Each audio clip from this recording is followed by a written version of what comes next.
ಆದಿ ಚಿಕ್ಕಮಗಳೂರಿಗೆ ಹೊರಟನು. ಗೊಂಬೆಗೆ ಟ್ರೀಟ್ಮೆಂಟ್ ಜೊತೆಗೆ ಹನಿನ ಹುಡುಕುವ ಸಲುವಾಗಿ. ಡಾಕ್ಟರ್ ಮೂರ್ತಿ, ಇನ್ನು ಎಷ್ಟು ದಿನ ಅಂತ ಇವಳಿಗೆ ಟ್ರೀಟ್ಮೆಂಟ್ ಕೊಡಬೇಕಾಗುತ್ತೆ? ಇನ್ನು ಯಾವ ಚೇಂಜಸ್ ಕೂಡ ಆಗ್ತಿಲ್ಲ. ನಾನು ಚಿಕ್ಕಮಗಳೂರಿಗೆ ಬಂದು ಹತ್ತಿರ ಅಂದರೆ 1 ವರ್ಷ ಆಗ್ತಾ ಬಂತು. ಏನು ಇಂಪ್ರೂವ್ಮೆಂಟ್ ಆಗ್ತಿಲ್ಲ. ನನ್ನ ಹತ್ರ ಬರೋ ಎಲ್ಲ ಪೇಷಂಟ್, ಎಲ್ಲ ಕೇಸಸ್ನ ಹ್ಯಾಂಡಲ್ ಮಾಡಿದ್ದೀನಿ. ಬಟ್ ಇಷ್ಟೊಂದು ಕಾಂಪ್ಲಿಕೇಟೆಡ್ ಆಗಿರೋ ಕೇಸ್ನ ಹ್ಯಾಂಡಲ್ ಮಾಡ್ತಿರೋದು ಇದೇ ಫಸ್ಟ್ ಟೈಮ್. ಐ ಥಿಂಕ್ ಇವರಿಗೆ ಶಾಕ್ ಟ್ರೀಟ್ಮೆಂಟ್ ಕೊಡೋದೇ ಬೆಟರ್ ಅನಿಸುತ್ತೆ. ಡಾಕ್ಟರ್, ಏನು ಹೇಳ್ತಿದ್ದೀರಾ? Shock treatment ಕೊಡೋದಾ? ಅವಳಿರೋ ಕಂಡೀಷನ್ನಲ್ಲಿ ಅವಳಿಗೆ ಹೆಲ್ತ್ ಅಪ್ಸೆಟ್ ಆಗಿದೆ. ಅಂಥದ್ದರಲ್ಲಿ ಇದೆಲ್ಲ ಯಾಕೋ ಸರಿ ಬರಲ್ಲ ಅನಿಸುತ್ತೆ. ಹಾಗೆಲ್ಲ ಅಂದುಕೊಂಡ್ರೆ ಅವರಿಗೆ ನೆನಪಿನ ಶಕ್ತಿ ಬರೋವರೆಗೂ ನೀವು ಕಾಯಬೇಕಾಗುತ್ತೆ. ಇದರ ಮೇಲೆ ನಿಮ್ಮಿಷ್ಟ. ಓಕೆ ಡಾಕ್ಟರ್, 2 ದಿನ ಬಿಟ್ಟು ಬರ್ತೀನಿ. ಮನೆಗೆ ಬಂದ ರಾಘು ಫ್ರೆಶ್ ಅಪ್ ಆಗಿ ಲ್ಯಾಪ್ಟಾಪ್ ಹಿಡಿದು ಕೂತಿದ್ದನು. ಕಾಫಿ ಕಪ್ ಹಿಡಿದು ಬಂದ ಹಾರು ಅವನ ಪಕ್ಕ ಕೂತಳು. ಕಾಫಿ ಕಪ್ ತೆಗೆದುಕೊಂಡು ಕುಳಿತ ರಾಘು ಅದನ್ನು ಅವಳ ಕೈಗಿಟ್ಟು ಪುನಃ ಲ್ಯಾಪ್ಟಾಪ್ ಕಡೆ ಗಮನ ಹರಿಸಿದನು. ಗಂಡಸರ ಬುದ್ಧಿನೇ ಇಷ್ಟು. ಹುಡುಗಿ ಬೀಳೋವರೆಗೂ ಮುದ್ದು ಬಂಗಾರ ಅಂತ ಹಿಂದೆ ಹಿಂದೆ ಸುತ್ತುತ್ತಾ ಇರ್ತಾರೆ. ಅವರು ಗ್ರೀನ್ ಸಿಗ್ನಲ್ ಕೊಟ್ಟರೆ ಸಾಕು, ನೆಗ್ಲೆಕ್ಟ್ ಮಾಡ್ತಾರೆ. ಸಣ್ಣಗೆ ಗೊಣಗಿಕೊಂಡು ಮಲಗಿದಳು. ಅದು ಕೇಳಿಸಿದವನಿಗೆ ನಸು ನಕ್ಕವ ಲ್ಯಾಪ್ಟಾಪ್ ಮುಚ್ಚಿಟ್ಟು ಬಂದು ಅವಳ ಪಕ್ಕ ಮಲಗಿದ್ದನು. ಕಂದ, ಕೋಪ ಯಾಕೆ ಮಾಡ್ಕೊಂತಿ? ಕೆಲಸ ಜಾಸ್ತಿ ಇತ್ತು, ಅದಕ್ಕೆ ನಿನ್ನ ಕಡೆ ಗಮನ ಕೊಡಲಿಕ್ಕೆ ಆಗಲಿಲ್ಲ. ಅದಕ್ಕೆ ಮುಖ ಯಾಕೆ ಹೀಗಿದೆ? ಹಾಗೇನೂ ಇಲ್ಲ, ಸುಮ್ಮನೆ ಮಲ್ಕೊಳ್ಳಿ. ನನಗೆ ನಿದ್ದೆ ಬರ್ತಿದೆ. ಹೌದಾ, ಸರಿ ಮಲ್ಕೋ, ಗುಡ್ ನೈಟ್. ಎದೆ ಮೇಲೆ ಮಲಗಿಸಿಕೊಳ್ಳುತ್ತಾರೆ ಅಂದುಕೊಂಡ್ರೆ ಹಾಗೆ ಮಲ್ಕೊತಿದ್ದಾರೆ ಎಂದವಳೆ ನಿದ್ರೆ ಬರದೆ ಬಾಲ್ಕನಿಗೆ ಹೋದಳು. ಅವಳ ಹಿಂದೆ ಬಂದವ, ಯಾಕೋ ಕಂದ, ನಿದ್ದೆ ಬರ್ತಿಲ್ವಾ? ಬಾ ಮಲಗು. ನನಗೆ ನಿದ್ದೆ ಬರ್ತಿಲ್ಲ. ಯಾಕೆ ಕಂದ?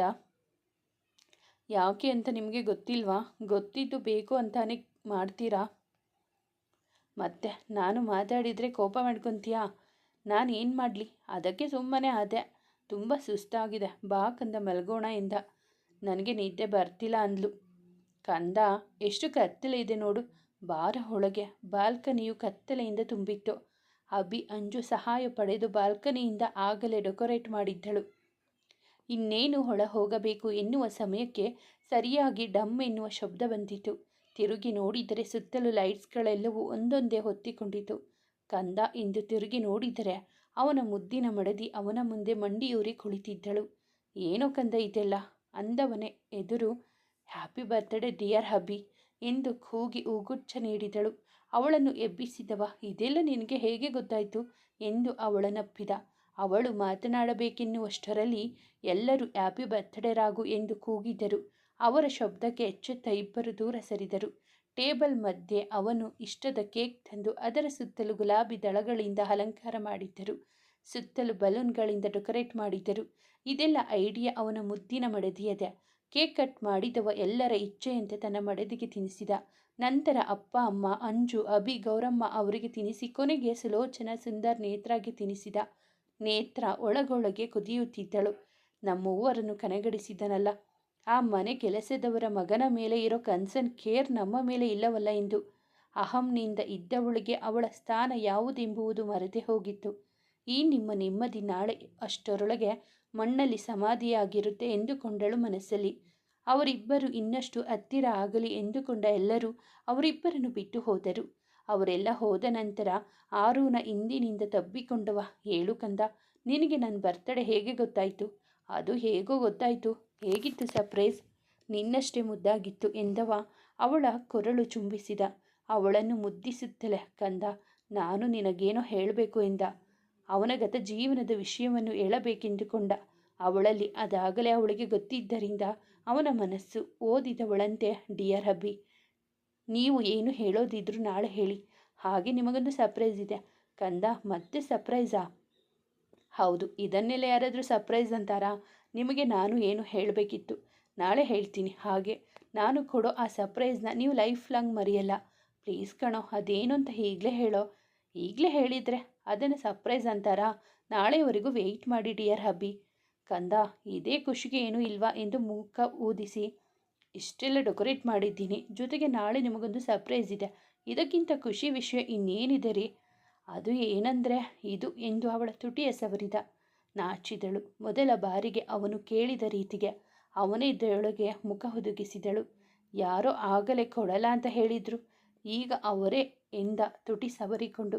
ತಲೆ ಎತ್ತಿ ಅವನ ಮುಖ ನೋಡಲಿಲ್ಲ ಅವಳು. ಇಬ್ಬರಿಗೂ ನಾಚಿಕೆ. ಮೊದಲು ಅವನೇ ಎಚ್ಚೆತ್ತು, ಕಂದ ಸರಿ ಬಾ ಹೊರಡೋಣ, ಟೈಮ್ ಆಗಿದೆ ಎಂದು ಒಳ ಕರೆದುಕೊಂಡು ಬಂದವ ಅವಳನ್ನು ಎದೆಯ ಬಳಿ ಮಲಗಿಸಿಕೊಂಡ. ಭಾಸ್ಕರ ಎಂದಿನಂತೆ ತನ್ನ ದಿನಚರಿಯನ್ನು ಆರಂಭಿಸಿದ. ತಿಂಡಿ ತಿನ್ನುವ ಸಮಯದಲ್ಲಿ ಎಲ್ಲರೂ ಅವನಿಗೆ ಮತ್ತೊಮ್ಮೆ ವಿಶ್ ಮಾಡಿದರು. ಅಪ್ಪು, ಸಂಜೆ ಬರ್ತ್ಡೇ ಪಾರ್ಟಿ ಅರೇಂಜ್ ಮಾಡಿದ್ದೇವೆ, ಮನೆಗೆ ಬೇಗ ಬಾ. ಡ್ಯಾಡ್, ಇದೆಲ್ಲಿ ಯಾಕೆ? ನಾನೇನು ಪುಟ್ಟ ಮಗುನ ಬರ್ತ್ಡೇ ಸೆಲೆಬ್ರೇಟ್ ಮಾಡಿಕೊಳ್ಳೋದಕ್ಕೆ? ನೋಡೋ ರಾಘು, ಕೊಲೀಗ್ಸ್ ಫ್ರೆಂಡ್ಸ್ ಎಲ್ಲರಿಗೂ ಆಲ್ರೆಡಿ ಹೇಳಿದ್ದೀವಿ, ಒಂದು ಚಿಕ್ಕ ಪಾರ್ಟಿ ಅಷ್ಟೇ. ಸರಿ, ನಿಮ್ಮಿಷ್ಟ ಎಂದ ಇಬ್ಬರು ಆಫೀಸಿಗೆ ಹೊರಟರು. ರಾಘು ಕೆಲಸದ ಒತ್ತಡದಲ್ಲಿ ಇದ್ದನು. ಅಭಿ, ಆದಿ ಅವನಿಗೆ ಸಹಾಯ ಮಾಡುತ್ತಿದ್ದರು. ಸುಮಾರು ಫೈಲ್ಗಳಿದ್ದವು ಚೆಕ್ ಮಾಡಲು. ಹಾಗೆ ಅಕೌಂಟ್ಸ್ ಡೀಟೇಲ್ಸನ್ನು ಚೆಕ್ ಮಾಡುತ್ತಿದ್ದವ ಕಣ್ಣಿಗೆ ಕಂಡಿತು ಅದೊಂದು ಘಟನೆ. ಅಂದಿನ ದಿನದ ಘಟನೆಗಳೆಲ್ಲವೂ ಅವನ ಸ್ಮೃತಿ ಪಟಲಕ್ಕೆ ಬಂತು. ಅದನ್ನು ಕಂಡವನ ತಲೆ ಸಿಡಿಯುವುದೊಂದೇ ಬಾಕಿ. ಅವನಿಗೆ ಎಲ್ಲವೂ ಗೋಜಲಾಗಿತ್ತು. ಯೋಚನೆಯಲ್ಲಿ ಇದ್ದವನನ್ನು ಆದಿ ಬಂದು ಎಚ್ಚರಿಸಿದನು. ಅವನ ಕಂಡ ತಕ್ಷಣ ಲ್ಯಾಪ್ಟಾಪ್ ತೆಗೆದಿಟ್ಟ. ಹೇಳಿ ಆದಿತ್ಯ, ಏನು ವಿಷಯ? ಸರಿ, ನೀವು ಹೇಳಿದ ಮೆಟೀರಿಯಲ್ಸ್ನ ಡಿಸೈನ್ ಎಲ್ಲ ರೆಡಿಯಾಗಿದೆ. ಇನ್ನು 15 ದಿನದ ಒಳಗೆ ಫೈನಲ್ ಮಾಡಿ ನಾವು ಡಿಸ್ಪ್ಯಾಚ್ ಮಾಡಬಹುದು. ಓಕೆ ಆದಿತ್ಯ, ನಾನು ಆಮೇಲೆ ಬಂದು ನೋಡ್ತೀನಿ. ಸೊ ಪ್ಲೀಸ್ ನೀವು. ಓಕೆ ಸರ್, ಹೊರಡ್ತೀನಿ. ಅಭಿ ಬಂದವನೇ, ಹೇ ರಾಘು, ಇದೇನು ಮಾಡ್ತಿದ್ಯಾ? ಇಷ್ಟೊತ್ತಾದರೂ ಕೆಲಸ ಮಾಡಿಕೊಂಡು ಬಾ, ಮನೆಗೆ ಹೋಗೋಣ. ಇಲ್ಲ ಅಭಿ, ನೀನು ನನ್ನ ಕಾರ್ ತಗೊಂಡು ಹೋಗು, ಆಮೇಲೆ ಡ್ರೈವರ್ಗೆ ಹೇಳಿ ಬೇರೆ ಕಾರ್ ಕಳಿಸು. ಹೇ, ನಾನೇಗೋ ನಿನ್ನ ಬಿಟ್ಟು ಹೋಗಲಿ? ನಾನು ಇಲ್ಲೇ ಇರ್ತೀನಿ ಬಿಡು, ಎಲ್ಲೂ ಹೋಗಲ್ಲ. ಎಂದಿಗೂ ಅಭಿಯ ಮೇಲೆ ಕೋಪ ಮಾಡಿಕೊಳ್ಳದವ ಇಂದು ರೇಗಿಬಿಟ್ಟ. ಪ್ಲೀಸ್ ಅಭಿ, ನನ್ನ ಒಂಟಿಯಾಗಿ ಇರೋಕೆ ಬಿಡ್ತೀಯಾ? ಹೇ, ಯಾಕೋ ರಾಘು, ಏತಕ್ಕೆ ಹೀಗಿದ್ಯಾ? ಏನಿಲ್ಲ ಕಣೋ.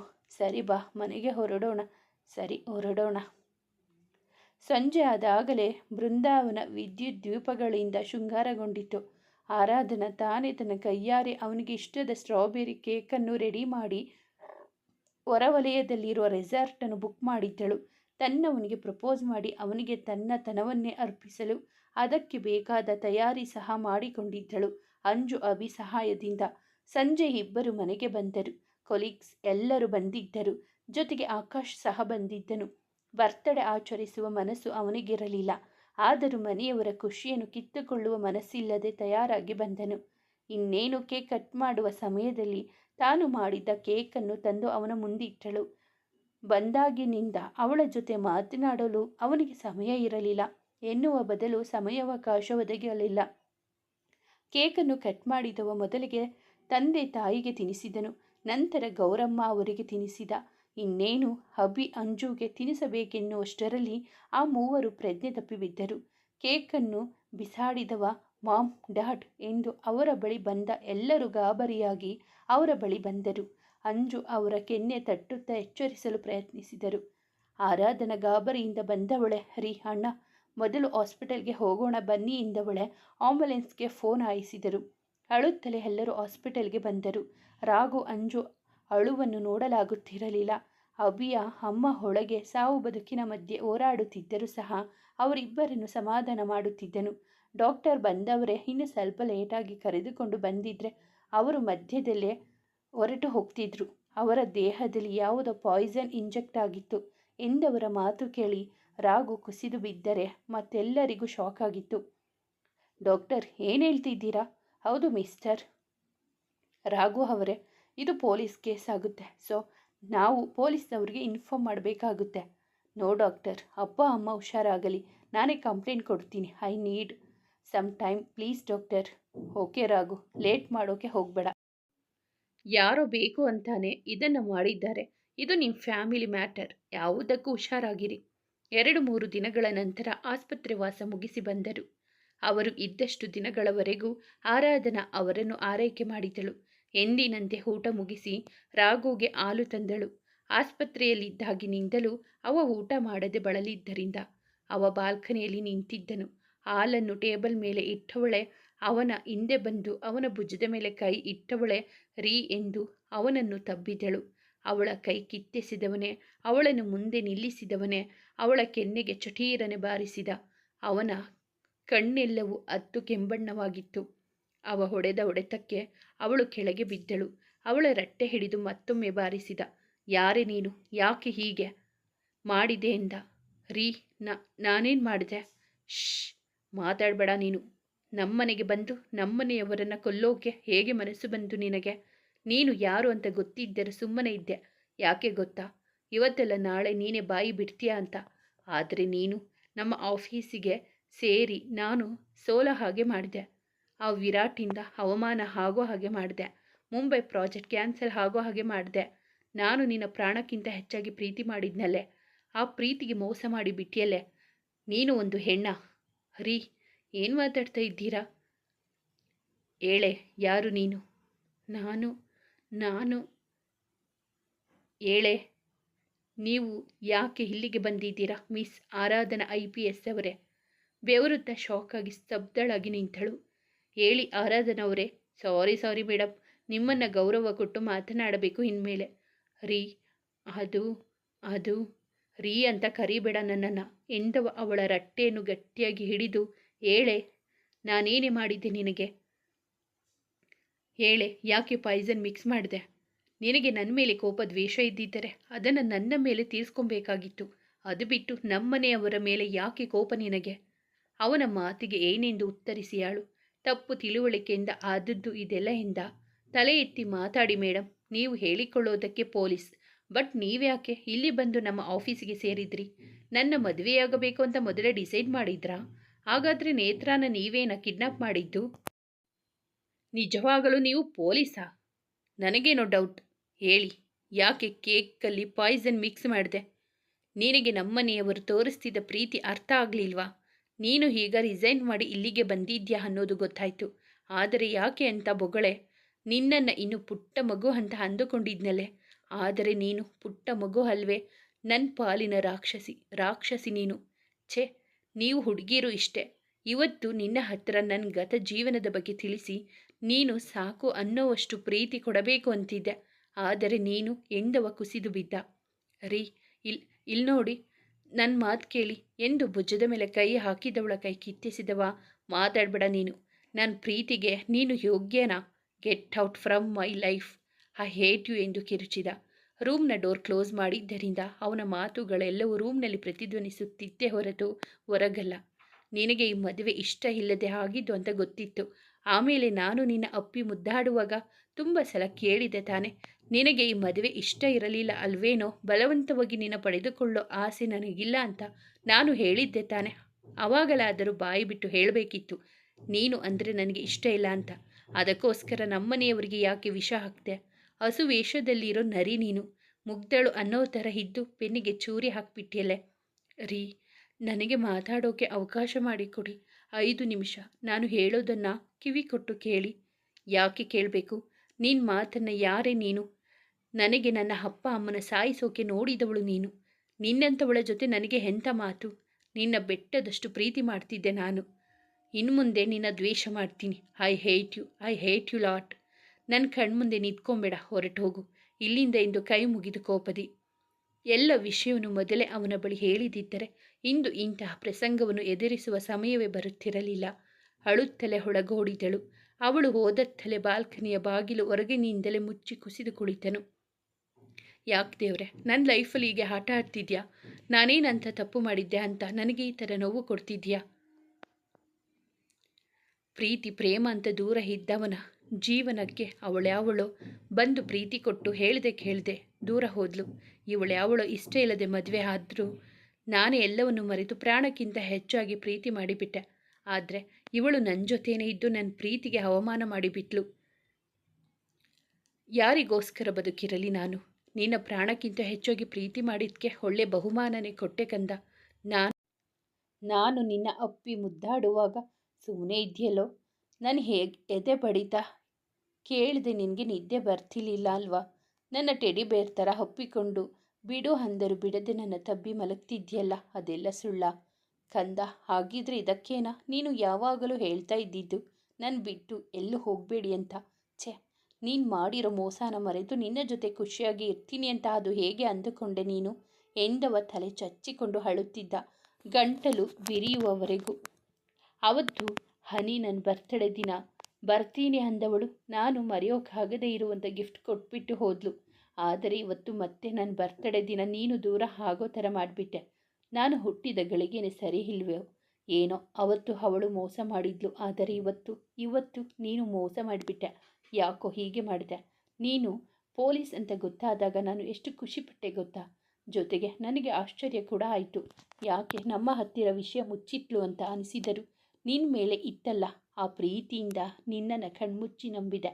ಆದರೆ ನೀನು ನನಗೆ ನಂಬಿಕೆಗೆ ದ್ರೋಹ ಬಗೆದೆಲೆ. ನಿನ್ನ ಮಾತ್ರ ಖಂಡಿತ ಬಿಡಲ್ಲ ಕಣೆ. ನೋಡ್ತಾ ಇರು, ಈ ರಾಗು ಇನ್ನೊಂದು ಅವತಾರ ನಿನ್ನ ಲೈಫ್ನ ನರಕ ಮಾಡ್ತೀನಿ, ನೋಡ್ತಾ ಇರು ಎಂದವ ಅಳುತ್ತಲೆ ಬಾಲ್ಕನಿಯಲ್ಲಿ ನಿಂತಿದ್ದನವ. ಇತ್ತ ಆರಾಧನಾ ಆದ ಆಘಾತಕ್ಕೆ ಮೂಲೆಯಲ್ಲಿ ಕುಳಿತು ರೋಧಿಸುತ್ತಿದ್ದಳು. ಛೆ, ನಾನೆಂಥ ತಪ್ಪು ಮಾಡಿದೆ? ಇವಾಗ ರಾಗುನ ಹೇಗೆ ಸಮಾಧಾನ ಮಾಡಲಿ? ಪೊಲೀಸ್ ಡಿಪಾರ್ಟ್ಮೆಂಟ್ನಲ್ಲಿ ಇದ್ದುಕೊಂಡು ನಾನೇ ಒಂದು ಸಲ ಯೋಚನೆ ಮಾಡಿದೆ, ಇಂಥ ಕೆಲಸಕ್ಕೆ ಹಿಡಿದು ಬಿಟ್ನಲ್ಲ. ಒಂದು ಸಲ ಆದರೂ ರಾಗುನ ಬಗ್ಗೆ ಸ್ಟಡಿ ಮಾಡಬೇಕಾಗಿತ್ತು.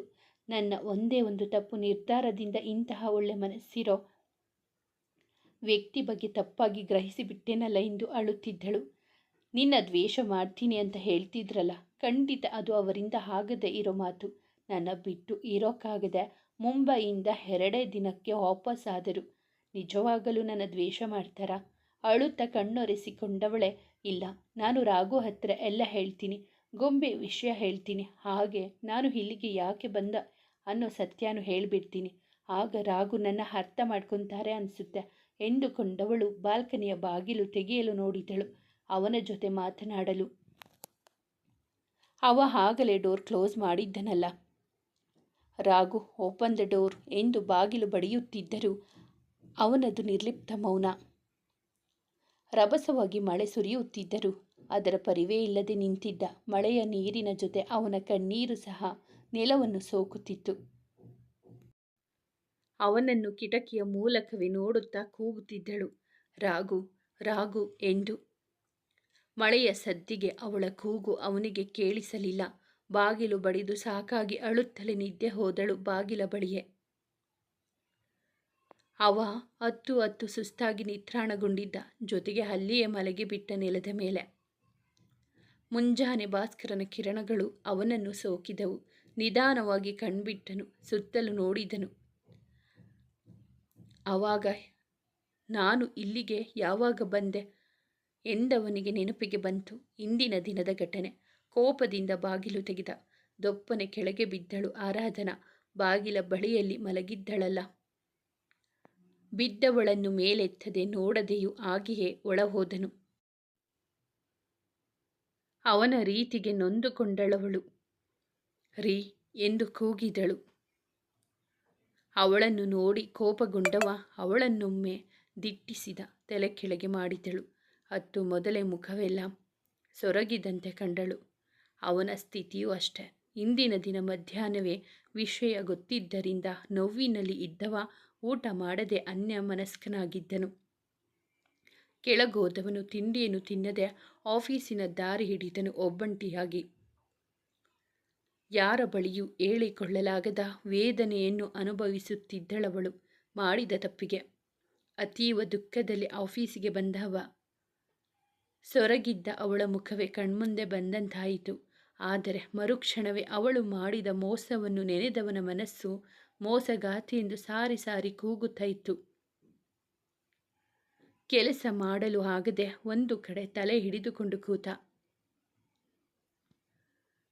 ಆಗ ತಾನೇ ಅಭಿ ಹೊಳ ಬಂದ. ಹೇ ರಾಘು, ಯಾಕೋ ಹೀಗೆ ಕೂತಿದ್ಯಾ? ಒಬ್ಬನೇ ಯಾಕೆ ಹಾಗೆ ಬಂದೆ ಮನೆಯಿಂದ? ಏನೂ ಇಲ್ವೋ ಎಂದು ತಗ್ಗಿಸಿದ ತಲೆಯನ್ನು ಎತ್ತಿದ. ಹೇ ರಾಘು, ಏನಾಯಿತು? ಯಾಕೋ ನಿನ್ನ ಕಣ್ಣೆಲ್ಲ ಕೆಂಪಗಾಗಿದೆ? ಏನು ರಾತ್ರಿಯೆಲ್ಲ ನಿದ್ದೆನೇ ಮಾಡಿಲ್ಲ ಅನಿಸುತ್ತೆ. ಹೇಗಿತ್ತು ನನ್ನ ತಂಗಿ ಸರ್ಪ್ರೈಸ್ ಎಂದ ಕಣ್ಣು ಮಿಟುಕಿಸಿ. ನಿನ್ನ ತಂಗಿ ಲೈಫಲ್ಲಿ ಮರೆಯೋಕೆ ಆಗದೆ ಇರೋ ಅಂಥ ಗಿಫ್ಟ್ ಕೊಟ್ಲು. ಅವಳ ಪ್ರೀತಿಲಿ ಕುರುಡ ಆಗಿಬಿಟ್ಟಿದ್ದೀನಿ ಕಣೋ.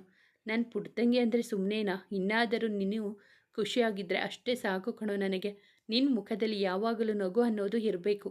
ನಾನು ಕ್ಯಾಬಿನ್ಗೆ ಹೋಗಿರ್ತೀನಿ, ನೀನು ಬೇಕಾದರೆ ನಿನ್ನ ಕಂದನ ಹತ್ತಿರ ಮಾತಾಡಿಕೊಂಡು ಬಾ. ಇವನು ಎಷ್ಟು ಖುಷಿಯಾಗಿದ್ದಾನೆ. ರಾಕ್ಷಸಿನ ಸ್ವಂತ ತಂಗಿಗಿಂತ ಹೆಚ್ಚಾಗಿ ಪ್ರೀತಿ ಮಾಡ್ತಿದ್ದಾನೆ. ಅಂಥದ್ರಲ್ಲಿ ಆ ರಾಕ್ಷಸಿ ಬಗ್ಗೆ ನಿಜ ಹೇಳಿದರೆ ಇವರೆಲ್ಲ ತಡೆದುಕೊಳ್ಳುತ್ತಾರಾ? ನಾನು ಅಂದರೆ ಜೀವ ಬಿಡೋ ಹಬಿ, ಖಂಡಿತ ಇದನ್ನು ಸಹಿಸಿಕೊಳ್ಳುವುದಿಲ್ಲ. ನನಗೆ ಗೊತ್ತು ಕಣೋ ಹಬಿ, ನಾನು ಸಂಸಾರ ಶುರು ಮಾಡುವವರೆಗೂ ನೀನು ಸಂಸಾರ ಶುರು ಮಾಡಲ್ಲ ಅಂತ. ನಾವಿಬ್ಬರು ಒಬ್ಬರನ್ನೊಬ್ಬರು ಅರ್ಥ ಮಾಡಿಕೊಂಡು ಸಂಸಾರ ಶುರು ಮಾಡ್ತೀವಿ ಅಂತ ನೀನು ಅಂದುಕೊಂಡಿದ್ದೆ. ಆದರೆ ನಿನ್ನ ಕನಸನ್ನು ಆ ರಾಕ್ಷಸಿ ಚೂರು ಮಾಡಿಬಿಟ್ಟಳು. ನನ್ನ ನೋವು ನನಗೆ ಇರಲಿ, ನಿನಗೂ ಹೇಳಿ ನೋವು ಕೊಡೋಕೆ ನನಗೆ ಇಷ್ಟ ಇಲ್ಲ ಕಣೋಬಿ. ಆದರೆ ಅವನಿಗೇನು ಗೊತ್ತು? ಜೀವದ ಗೆಳೆಯನಿಗೆ ಎಲ್ಲ ಸತ್ಯ ಗೊತ್ತಿದ್ದರೂ ಎಲ್ಲವನ್ನು ಸರಿ ಮಾಡಬೇಕೆಂದುಕೊಂಡು ಸತ್ಯವನ್ನು ಮರೆಮಾಚಿದನೆಂದು. ಒಂದು ಕಹಿ ಸತ್ಯ ಮತ್ತೊಬ್ಬರ ನೋವಿಗೆ ಕಾರಣವಾದೀತು ಜೋಕೆ. ಸತ್ಯ ಬೂದಿ ಮುಚ್ಚಿದ ಕೆಂಡದಂತೆ ಯಾವಾಗ ಬೇಕಾದರೂ ಉರಿದು ಬೂದಿಯಾಗಬಹುದು. ಎಚ್ಚರ. ಇದ್ಯಾವುದರ ಅರಿವು ಇಲ್ಲದ ಹಾದಿ ಜೊತೆ ಟ್ರೀಟ್ಮೆಂಟ್ ಸಲುವಾಗಿ ಚಿಕ್ಕಮಗಳೂರಿನಲ್ಲಿ ವಾಸ್ತವ್ಯ ಹೂಡಿದರೆ ಇತ್ತ ನವಿ ಯಾವುದೋ ಸೀಕ್ರೆಟ್ ಮಿಷನ್ಗಾಗಿ ಡೆಲ್ಲಿಯತ್ತ ಸಾಗಿದನು. ಇತ್ತ ನೇತ್ರ ಇದೇನಿದು, ಅವಳು ಕಳ್ಳಿನ ಎಕ್ಸಲೆಟ್ ಅಂತ ಗೊತ್ತಿದ್ರು ರಾಘು ಸುಮ್ಮನೆ ಇದ್ದಾನಲ್ಲ. ಮನೆಯವರಿಗೆ ವಿಷ ಹಾಕಿ ಕೊಲ್ಲೋಕೆ ನೋಡಿದ್ದಾಳೆ, ಆದರೂ ಏನು ಮಾತನಾಡದೆ ಇದ್ದಾನಲ್ಲ. ಓ ಮೈ ಗಾಡ್, ಇವನೇನು ಹೆಂಡತಿ ಪ್ರೀತಿಯಿಂದ ಕುರುಡು ಆಗಿದ್ದಾನೆ, ಒಂದು ಗೊತ್ತಾಗ್ತಾ ಇಲ್ಲ. ಏನಾದರೂ ಆಗಲಿ, ಅವರಿಬ್ಬರ ಮಧ್ಯೆ ಏನು ನಡೀತಿದೆ ಅಂತ ತಿಳ್ಕೊಬೇಕು. ಅವರಿಬ್ಬರು ಏನಾದರೂ ಮುಂದುವರಿದಿದ್ದರೆ ಏನು ಮಾಡೋದು? ಬಹುಶಃ ಆ ಥರ ಆಗಲಿಕ್ಕೆ ಸಾಧ್ಯನೇ ಇಲ್ಲ ಅನಿಸುತ್ತೆ. ಮನೆ ಸ್ಥಿತಿ ನೋಡಿ ಅವನು ತನ್ನ ಸುಖಾನ ನೋಡಿಕೊಳ್ಳುವುದಿಲ್ಲ. ಯಾವುದಕ್ಕೂ ಆರಾಧನಾನ ಕರೆದು ಅವಳನ್ನು ಒಂದ್ಸಲ ನೋಡಬೇಕು. ಆರಾಧನಳನ್ನು ರೂಮಿನಿಂದಲೇ ಕೂಗಿದಳು. ಅಂಜು ಆರಾಧನ ಅಡುಗೆ ಮನೆಯ ಕೆಲಸದಲ್ಲಿ ಮುಳುಗಿದ್ದರು. ಅತ್ತಿಗೆ, ಆ ಶೂರ್ಪನಕ್ಕೆ ಕರೀತಾ ಇದೆ ನೋಡಿ. ಅತ್ತಿಗೆ, ಅತ್ತಿಗೆ, ಏಳು ಅಂಜು, ಏನಾಯಿತು? ಆ ಶೂರ್ಪನಕ್ಕೆ ಬಡ್ಕೊತಾ ಇದ್ದಾಳೆ. ಸರಿ, ನಾನು ಹೋಗಿ ನೋಡಿಕೊಂಡು ಬರ್ತೀನಿ ಅಂತ ಅವಳೆ ಅಂಜು ಮಾತಿಗೂ ಕಾಯದೆ ನೇತ್ರಾಳ ರೂಮಿನತ್ತ ಓಡಿದಳು. ಹೇಳಿ ನೇತ್ರ ಮೇಡಮ್. ಅವಳನ್ನು ಅಡಿಯಿಂದ ಮುಡಿಯವರೆಗೂ ನೋಡಿದಳು. ಅವಳಲ್ಲಿ ಯಾವ ಬದಲಾವಣೆಯೂ ಕಾಣಿಸಲಿಲ್ಲ. ಮೇಡಮ್ ಹೇಳಿ, ಏನು ವಿಷಯ? ಏನಿಲ್ಲ ಆರಾಧನಾ, ನನ್ನ ಕಾಲು ನೋವಾಗುತ್ತಿದೆ, ಅದಕ್ಕೆ ಕರೆದೆ. ನನ್ನ ಕಾಲಿಗೆ ಮಸಾಜ್ ಮಾಡಿ ಬಿಸಿ ನೀರಿನಿಂದ ವಾಶ್ ಮಾಡಬೇಕಿತ್ತು. ಸರಿ ಮೇಡಮ್ ಎಂದವಳೆ ಕಾಲು ಮಸಾಜ್ ಮಾಡಿ ಬಿಸಿ ನೀರಿನಿಂದ ಅವಳ ಕಾಲನ್ನು ತೊಳೆದಳು. ನೀರು ಇಷ್ಟು ತಣ್ಣಗಿದೆ, ಯಾಕೆ ಬಿಸಿ ನೀರು ತಗೊಂಡು ಬಾ ಎಂದಿದ್ದು ಕೇಳಿಸ್ಲಿಲ್ವಾ ನಿನಗೆ? ಅಷ್ಟೊಂದು ದುರಹಂಕಾರನ ನಿನಗೆ ಎಂದವಳೆ ಪಾತ್ರೆಯಲ್ಲಿದ್ದ ಬಿಸಿ ನೀರನ್ನು ಅವಳ ಕೈ ಮೇಲೆ ಸುರಿದಳು. ಅಮ್ಮ, ನೋವು ನೋವು ಎಂದು ಕೂಗಿದಳು. ಅವಳ ಕೂಗಿಗೆ ಕೆಲಸ ಮಾಡುತ್ತಿದ್ದ ಅಂಜು ಓಡಿ ಬಂದಳು. ಏನಾಯ್ತು ಅತ್ತಿಗೆ? ಅಯ್ಯೋ, ಕೈಯೆಲ್ಲ ನೋಡಿ, ಏನು ಮಾಡಿದ್ರಿ ಇವರಿಗೆ ಪಾಪ ಎಂದಳು. ನಾನೇನು ಮಾಡಿದೆ? ಅದು ಈ ಬೀದಿ ಬಿಕಾರಿಗೆ ಕೈ ಮೇಲೆ ಬಿಸಿ ನೀರು ಚೆಲ್ಲಿಕೊಂಡಿದ್ದಾಳೆ. ಜ್ಞಾನ ಎಲ್ಲಿತ್ತೋ ಏನೋ. ನೀನ್ಯಾಕೆ ಈ ಬಿಕಾರಿ ಅತ್ತಿಗೆ ಅಂತಿದ್ಯಾ? ಇವಳು ಯಾವಾಗ ನಿನಗೆ ಅತ್ತಿಗೆ ಆದ್ಲು ಎಂದಳು ಬೇಕಂತಲೇ. ಅಂಜು ನೇತ್ರಾಳ ಮಾತಿಗೆ ಬಾಯಿ ಕೊಡಬೇಕೆನ್ನುವಷ್ಟರಲ್ಲಿ ಆರಾಧನ ಕಣ್ಣಿನ ಸನ್ನೆಯಿಂದ ಅವಳನ್ನು ಸುಮ್ಮನಾಗಿಸಿದಳು. ಹೇಳೆ, ಯಾಕೆ ಸುಮ್ಮನಾದೆ ಅಂಜು? ನಿನ್ನಂಥ ಬಜಾರಿಗಿಂತ ನಮ್ಮ ಅಣ್ಣನಿಗೆ ಈ ಆರೂನೇ 100% ಬೆಟರ್ ಅನಿಸುತ್ತೆ. ಅದಕ್ಕೆ ನಮ್ಮ ಅಣ್ಣನಿಗೆ ಇವರೇನೆ ಮದುವೆ ಆಗೋಕೆ ಹೇಳ್ತೀನಿ ನೋಡು ಎಂದು ಆರಾಧನಳನ್ನು ಅಲ್ಲಿಂದ ಕರೆದುಕೊಂಡು ಹೋದಳು. ಮದುವೆ ಆಗಿರೋರಿಗೆ ಮತ್ತೆ ಮದುವೆ ಮಾಡಿಸ್ತಾಳಂತೆ. ನನಗೇನು ಗೊತ್ತಿಲ್ಲ ಅಂದುಕೊಂಡಿದ್ದಾಳೆ. ಅವರ ಮದುವೆ ಅಲ್ಲ, ಇನ್ನು ಸ್ವಲ್ಪ ದಿನದಲ್ಲಿ ಈ ಬಿಕಾರಿ ತಿಥಿ ಮಾಡುವಂತೆ ನೋಡ್ತಿರು ಎಂದಳು. ಅವರು ಹೋದ ದಾರಿಯನ್ನೇ ನೋಡುತ್ತಾ ಸಿಟ್ಟಿನಿಂದ ಹಾರೂನ ರೂಮಿಗೆ ಕರೆತಂದ ಅಂಜು, ಅತ್ತಿಗೆ ನಿಜ ಹೇಳಿ, ಬಿಸಿ ನೀರು ಅವಳೇ ತಾನೆ ನಿಮ್ಮ ಕೈ ಮೇಲೆ ಸುರಿದಿದ್ದು ಎಂದಳು ಕೈಗೆ ಆಯಿಂಟ್ಮೆಂಟ್ ಹಚ್ಚುತ್ತಾ. ಇಲ್ಲ ಅಂಜು, ಹಾಗೇನೂ ಆಗಿಲ್ಲ. ನಾನೇ ಪಾತ್ರೆನ ಬರೀ ಕೈಯಲ್ಲಿ ಮುಟ್ಬಿಟ್ಟೆ, ಗೊತ್ತಿಲ್ಲದೆ ಬಿಸಿ ನೀರು ಕೈ ಮೇಲೆ ಚೆಲ್ಲಿಬಿಡ್ತು ಸುಳ್ಳಾಡಿದಳು.